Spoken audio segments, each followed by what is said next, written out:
Hey, everyone, and welcome to the Food Founders Podcast. Today, I'm joined by Marilyn Yang from Popadelics, and we're going to be talking about a new product out there that you may have heard of, you may have been curious about. This is a type of product that might catch some people by surprise, and also some people are probably out there being like, "Yes, finally! Why hasn't this existed before?" We are talking about mushroom chips. Mushrooms have been incredibly hot the past few years, and chips have been hot forever. So, in a way, this makes so much sense. So, Marilyn, welcome to the show. I'm excited to have you here and for you to dive in and share more about Popadelics. Yeah, thanks, Kenny. It's very excited to be here. Can you open it up and just let us know a little bit more about Popadelics? How did you come to be? How did you land on mushroom chips? Yeah, definitely. I feel like it was like many CPG founders. That's very much so a COVID story. Starting from the beginning, I co-founded a business with my husband actually during the depths of the lockdowns back in 2020. We were based in New York City at the time. And just to give you a bit of background about us, we don't come from the food world, but we are big foodies, lifelong foodies, lifelong mushroom lovers. We come from finance backgrounds by way of trade and careers. But again, never thought those two things or all those things would combine to come to this. But it was as simple as us just being sick and tired of eating the same stuff during lockdowns, as you can imagine, especially being in New York City. There wasn't much variety when it came to cooking or food, or especially not being able to eat out, since that's typically a big thing that you do if you're in New York City. And so it really just was as simple as we started to see a lot of other mushroom products out there. So mushroom coffees and teas, which I guess at the time struck us as being funny because we're lifelong mushroom lovers, and actually, both of us, I think, were probably made fun of by our friends for liking mushrooms. It just like wasn't really a thing until recently.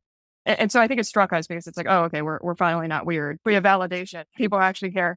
And I think that was in the back of our heads. And that combined with us seeing other sorts of kind of better for you snacks out there, we just figured that mushroom chips existed already.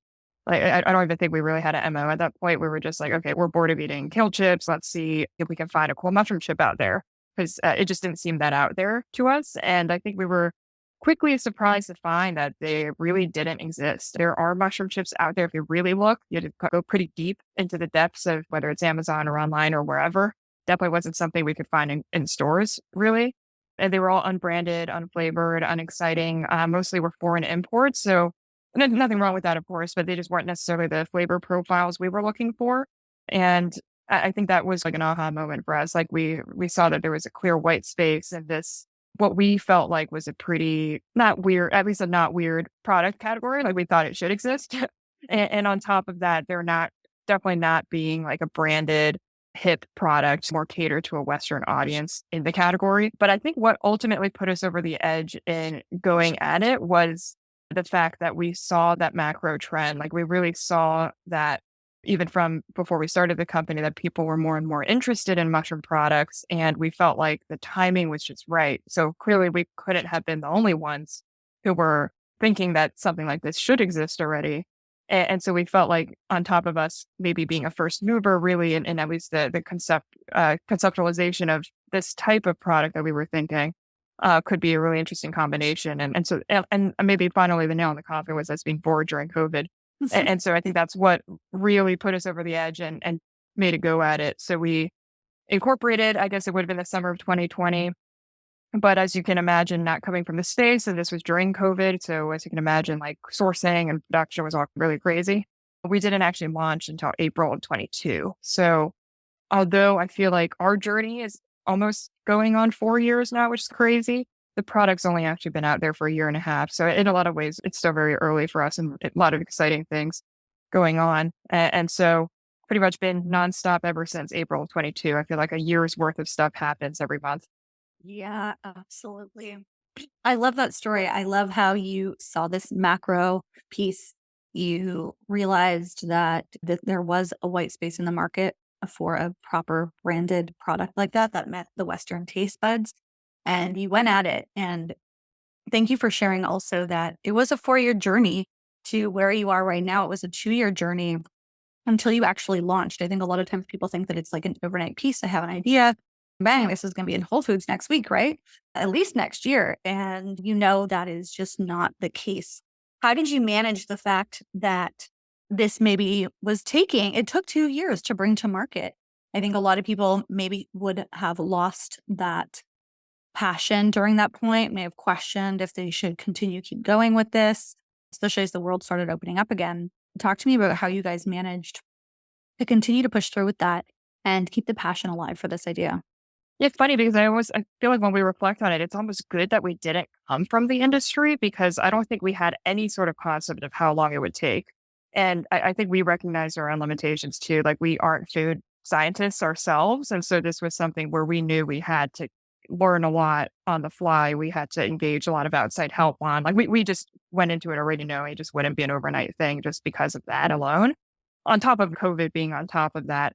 And so because of that, I feel like because we had zero expectations of how long things would take, I don't know if we even really had a sense of if things were taking long or if things were going quickly or whatever. And I think it was to our benefit because I feel like we just took things as they came and rolled with it because we didn't have those preconceived notions of how long things should have taken. And I think what was really interesting is that even after the fact, and now that our products are finally out there, as we've spoken to other people in the industry and other founders, even COVID aside, it seems like our timeline from just first thinking up of the product and then actually finally launching it actually doesn't seem that long, even in the scheme of COVID as well. So I think if anything, reflecting back on it, maybe that's a testament to just how excited and passionate we were about the idea because we were able to push through what even in normal times would have been a pretty aggressive timeline. But I guess what was funny on top of that is that we just didn't even know that was the case. I think we just took it day by day and buyers kept on coming up and we just put them out as they came. And we had to shift a lot too. I think a lot of the early stuff we tested or thought about didn't necessarily work. Obviously, especially with food product, you're trying a lot of different things just to see what sticks or tastes best. And a lot of stuff doesn't work or is too expensive to make work. And I think we were really focused too on making a product that was financially made sense to produce and also wasn't at like an accessible price point for the customer. And so I think it was just like an open mindedness too that I think at any point of the process we probably could have gotten stuck if we were just not willing to compromise on something. And I'm not talking about quality or anything. I think it's more like we didn't stop if we had to go with a distributor that maybe wasn't located distributor for an ingredient that wasn't located like right next to our production facility. Like we were okay to cobble together what made the most sense for our product, but also actually was able to be sourced. Mm. And so I think it was a combination of a lot of different things that I guess made it such that I guess to us it didn't seem that long. At the same time, during it, it seemed like certain things took. I guess it was almost the opposite. Like what we thought would take a long time didn't, and what we didn't think would take a lot of time actually took a lot of time. And so because of that, it was just like so much going on that you just have to keep moving forward. What were some of the pieces that caught you by surprise there in terms of you thought would be really short that actually took a long time and vice versa that you thought would take a long time, but you guys were able to work through it rather quickly? Yeah, I think actually the thing that happened the quickest that we weren't expecting is actually getting the like how the product or getting the product like conceptualized. Like we thought it would just be more complicated than I guess it ended up being to produce a crunchy mushroom that's the whole cap because I think it was important for us to have it be the whole cap since we think for a lot of reasons, but mainly it's a signal to people that we're not mixing it with other stuff because a lot of the veggie chips out there, it's not just that vegetable, right? It's the vegetable plus like cornmeal or something like that. And so I think we really wanted to signal that it truly is just the mushroom.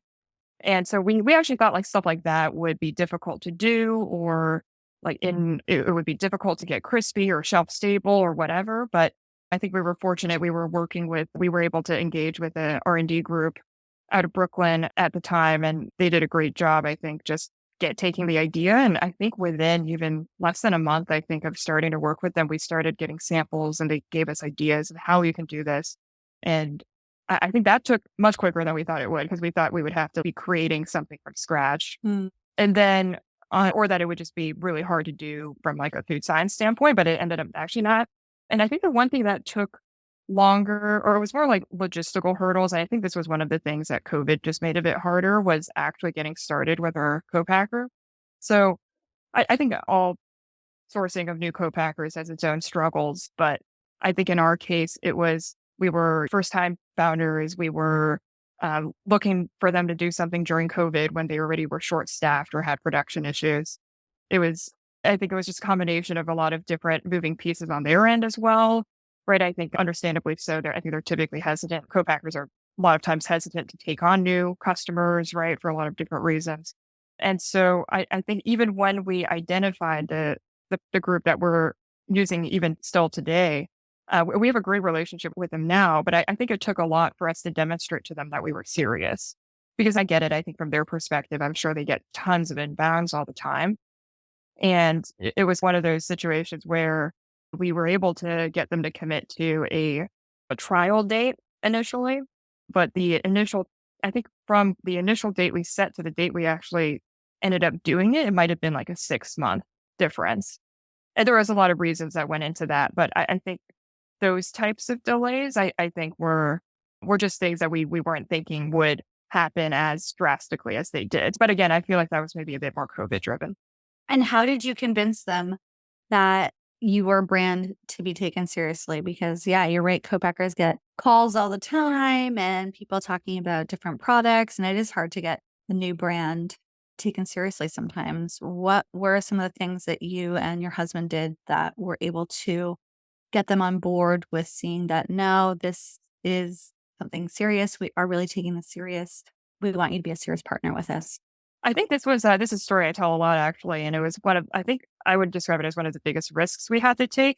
And part of it was because we were just like moving forward. We were just like, okay, it's going to happen. But basically, all of between engaging with our co-packer, we've also secured our supply of ingredients at the same time. And what happened is we thought that everything was all set with the co-packer, so we already ordered a ton of ingredients, and so there was a situation where the co-packer kept on wanting to push back the date, but our suppliers weren't able to hold on to the ingredients anymore. Like they needed it to deliver it somewhere. And so it was a question of, okay, can we start sending you guys? I know we're still working on the agreement, but can we start to send you guys ingredients? And then we kept on getting maybe like wishy-washy answers. When at a certain point, I think we just decided to put our foot down and say, okay, we're just sending you stuff. We have ingredients coming. They're going to arrive on this date, and you have to tell us right now if you can't receive it. And I think that was what I think really forced them to take us seriously, because I think they recognized that this was significant dollar investment for us to have bought this inventory, and here it is showing up. So it's not just us saying that we bought it, it's actually here. You guys were able to really show them, no, this is actually coming and we really need you to make this now. Exactly. Yeah, these ingredients are real. It's literally going to show up on your door like next week. And if you can't take us on, then you have to let us know right now, or else we don't know where else to send it. I mean, it Right. was even Yeah. to the point, it was even at one point we were thinking like, okay, worst case, can we send this to our parents' house? Can they take it was like probably like 10 pallets of random stuff. We were just like trying to figure out, okay, worst case, if they say no, like where the heck are we going to ship this stuff? Because it was literally to the point where our ingredient suppliers, like they couldn't hold it in their own warehouses anymore. Like they needed to send it somewhere. So it was a pretty crazy time. But it all worked out. It did. Yeah. It's one of those things where looking back on it, that's, there's one of those fun startup challenges that we just went through. But Yeah, absolutely. And did you have your orders already set? So you had the ingredients, we'd already purchased our ingredients. We had a co-packer that we wanted to go with. Okay, great. We're going to make this big production run. Did you already have accounts that this product was going to be listed into, or were you making it and then you're like, okay, now I need to go and sell it? What did that look like for you guys?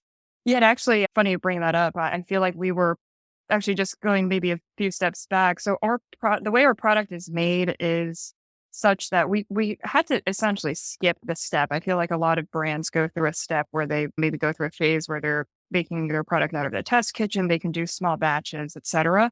As you maybe got the sense, we never had that, and part of it was I think just because we didn't want to compromise on, for example, the crunchiness of our product, the quality of our product. And so because of that, the way our product is processed and the way we had to source our ingredients, there was no way to do it at a small scale. We had to jump right off the bat into large scale, or not huge, relatively large scale production and co-packing. And so I feel like it was a blessing and a curse, I think, because I guess it was a worst case. We always joked if we get stuck with all this product, at least we have stacks for the rest of our lives, or at least for the rest of the year that we can eat. Because at least at that point we knew we liked it. So it's okay, worst case, we're just going to have lifetime supply of our snacks, and it was fun to have tried it or whatever. And so we went into it with the mentality that, yes, it would have been a big upfront investment for us to invest in this, such a large run right off the bat. But if it works out, though, we're already well positioned to be able to produce because I think we went into it again with making sure that the financial situation of the product made sense longer term as well, which is why we started sourcing in the way we did. And I think it almost forced us to be very quick when it came to finally selling our product and to be very aggressive in the market because we had a fire under us, right? We essentially were making a ton of product right away that we needed to sell right away, basically. And yeah, so I think that really forced us to right off the bat explore literally every channel, turn over every rock. And mind you, too, this whole time it's just the two of us, right? And even now it's just the two of us. Not to say we don't work with outsourced resources and agencies and like that, stuff like that. But we don't have any employees still, which is what's crazy about all of this. But yeah, so it really forced us, I think, to be, again, very aggressive in that market right off the bat. And what channels ended up being the main channels of success for you guys? Yeah, so early on, we actually weren't sure if we would be again, we started working on this during COVID, so I think the paradigm of, like, in-store just was a bit iffy at the time because we weren't sure if by the time we launched, the world would be back to normal or stores would be back to how they used or people were going to stores anymore. I think there was a lot of uncertainty with the time we were conceptualizing the product too, so initially, when we were working on it, we thought we would be more online focused than we ended up being just because that was just the reality of that time. Like most stores, just social distancing, you couldn't do demos. You weren't really a lot of people weren't shopping in stores for various reasons. And it was just like very different from when we were first working on the product to when we actually had the product on hand. Because by April 22, things were pretty much back. Maybe not fully, but things were back to the swing of things. And because of that, though, by the time we launched, so April of 22, all the trade shows started coming back. And we right away went to Summer Fancy Food Show in June of 22. And I think it was there that we really solidified that, okay, if we want to be able, and again, mind you, we had like that fire under us, right? We had to we didn't have to just sell our product, right? We had to get to pretty large volumes pretty quickly. And so I think we quickly recognized that retail was probably the quickest and probably most meaningful way to do that without a lot of money behind us because we didn't have millions of dollars to test with social media ads or whatever. And so we decided to right away hit up some trade shows, the first of which was Summer Fancy Food Show. And I think what solidified both the idea to us in terms of like proof of our initial thesis, but also it's allowed us to feel confident doubling down on retail was some of those early lucky breaks we had at the show. I call them lucky breaks, but I would say they're probably practically more just maybe early confirmations of our initial thesis that it was if we build it, people would come because we just felt like the timing was so right for something like our product. And on top of that, nothing else like it existing already. But it was there where some of our earliest accounts at that very show we met. So it was actually it was actually where we got Urban Outfitters. It was where we got Foxtrot Market, which was our first chain that we were carried in. And I think those were just some big early wins that, again, solidified our initial thesis, but also made us confirm to us that retail was a way to go if we really wanted to go at it quickly. And I think it's really continued ever since then because I think, we started going to more trade shows and we started meeting the same people over and over again. And I think we started getting some industry awards as well. I think a lot of validation that we were in the right time and place with the right type of product as well. Absolutely. Yeah, that's amazing. I love that you guys just jumped right in. It's funny how sometimes when you just have the fire under you, you got to make it happen. So you make it happen. Yeah, no, we just had to make it happen. We're still trying to make it happen. Right. But yeah, it's just one of those things we were forced to, both financially, but just practically same issue, right? We don't sell this. Like, where the heck are we going to keep it? Or just going to Mhm. have my parents' garage or become completely converted into a warehouse or something. But yeah, it's funny when you're like forced or put under a gun to do something. You just have to Mm. do it. And then how have people, like the consumers, heard about you? How do they continue to hear about you? You mentioned some industry awards. How are you getting consumers to know about this product, try it, and take the plunge to try out a mushroom chip? We do a lot of guerrilla type stuff. So a lot of boots on the ground. I think at the end of the day, people just need to try it.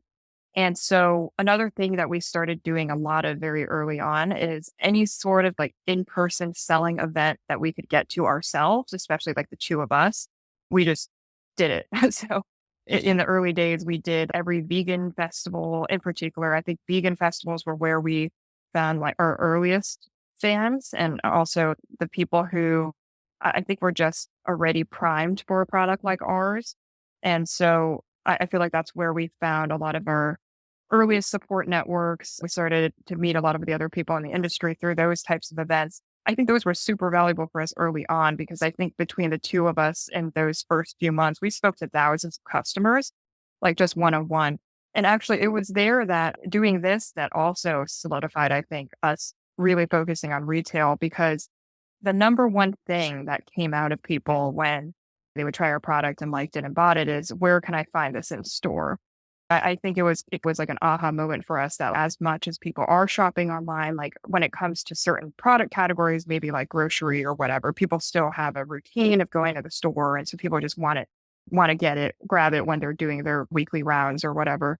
And so I think it was almost like we didn't take count tally necessarily, but thinking back, it had to have been 80 to 90% of people that the first thing out of their mouths was like, this is amazing. Like, where can I find this in store?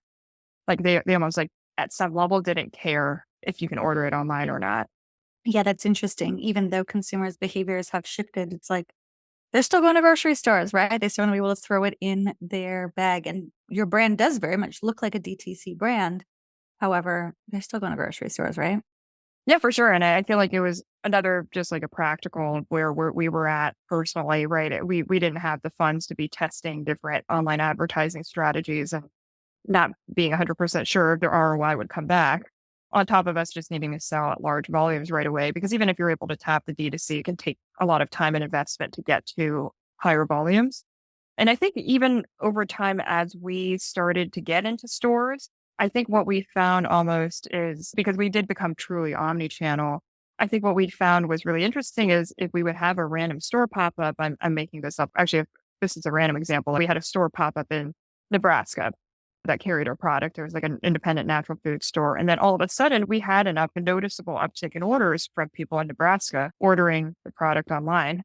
And Hmm. it was just one of those another one of those aha moments for us where it's practical and makes sense. Even me as a consumer, I do it too, where I feel like our product being on shelf is advertising in and of itself. So even if someone doesn't buy it immediately on store, if they then come and we do a lot of like organic stuff on social media. So then they see us on TikTok or Instagram or whatever. It's, oh yeah, I saw this on the shelf of XYZ store. Like it's really interesting. Or they might be hesitant to buy like a multi-pack online right away, but then they buy like just one bag at the store and they really like it. And then they go back to our website and buy the multi-pack because we still have a better deal on the multi-pack than if we can get an individual pack in store. And so all these like practical things that make a lot of sense when you think about it. But I feel like for us, we saw that happening. It was like the proof that we needed to double down. Then I have to ask, how did two people with a finance background, finance mindset, how did you approach the financials behind this? And are you guys both still in finance or are you both full time in Popadelics now?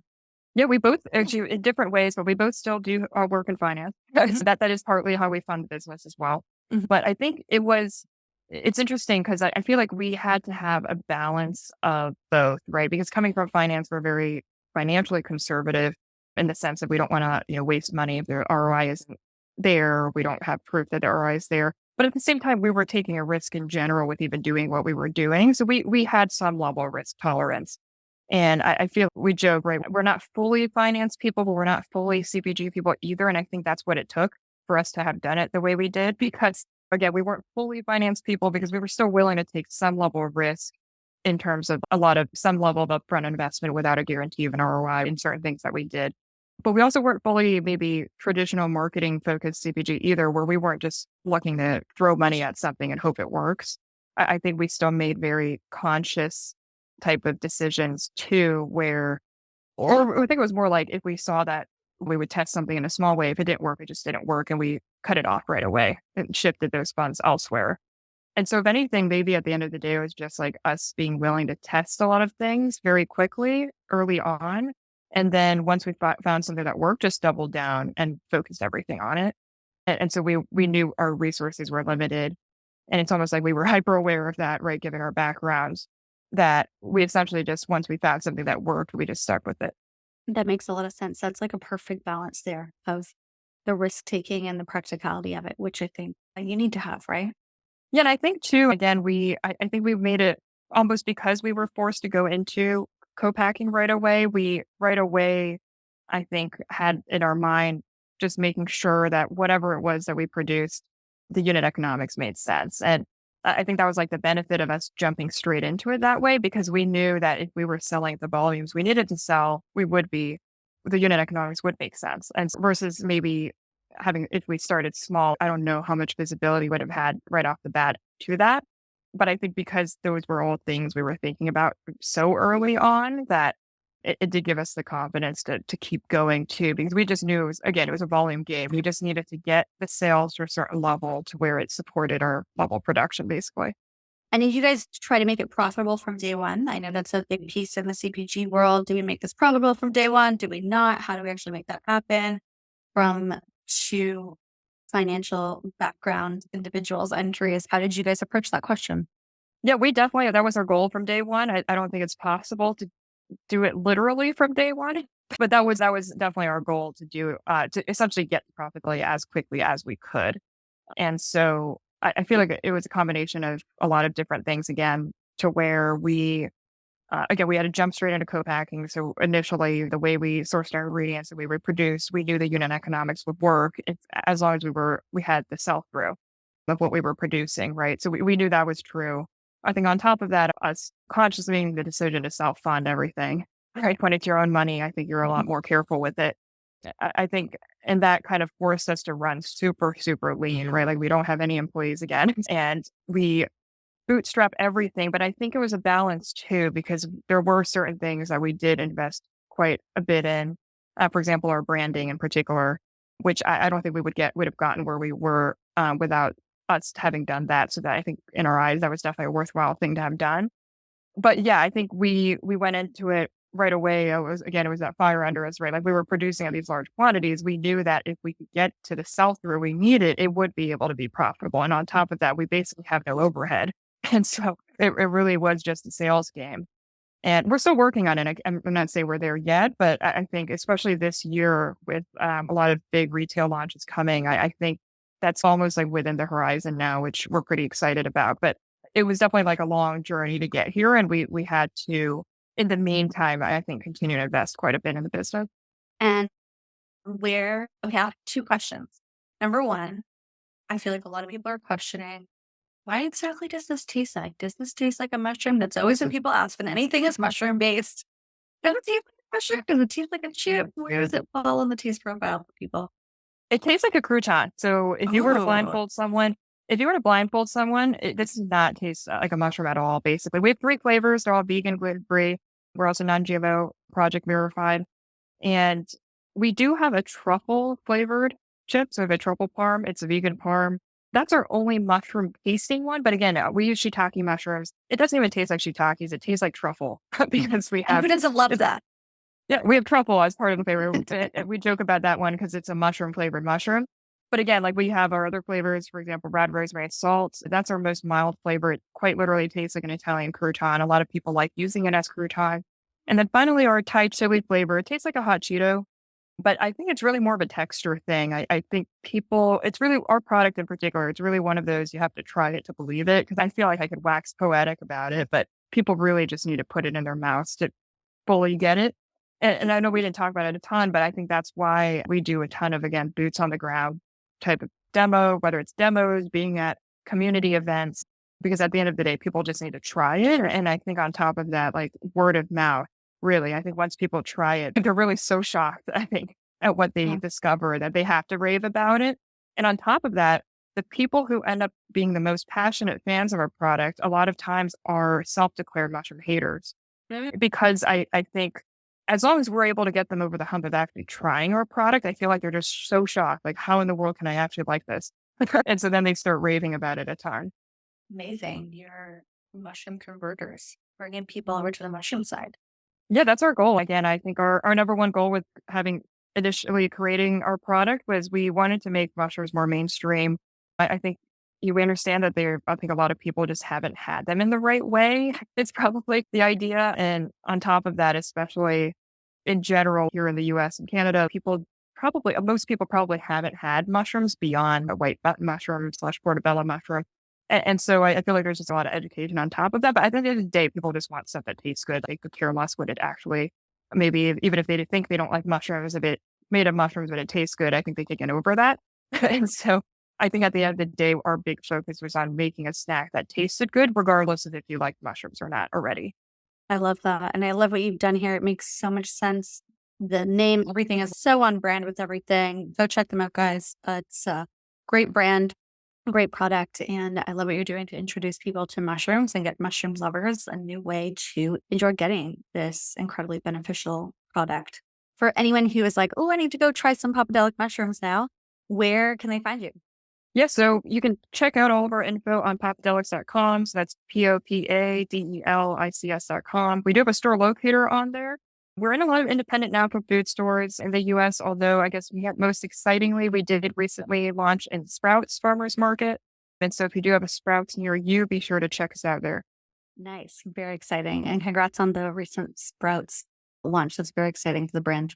Yeah, we're super excited too. I think it's the right demographic. And yeah, we're just super excited to, I think, be able to just reach more people in stores too. Because again, I think even online, we get tons of messages like, oh, where can I find a store near me? So, Awesome. Marilyn, thank you so much for sharing the story and for everything that you're doing with Popadelics. I think you guys have something really great here. And you're a great example of how to bootstrap the business, how to bring a great idea to life, even though there are challenges. And like you said, maybe sometimes a little fire under you helps push things along. So thanks for sharing your story. yeah, thanks again for having me. Great chatting.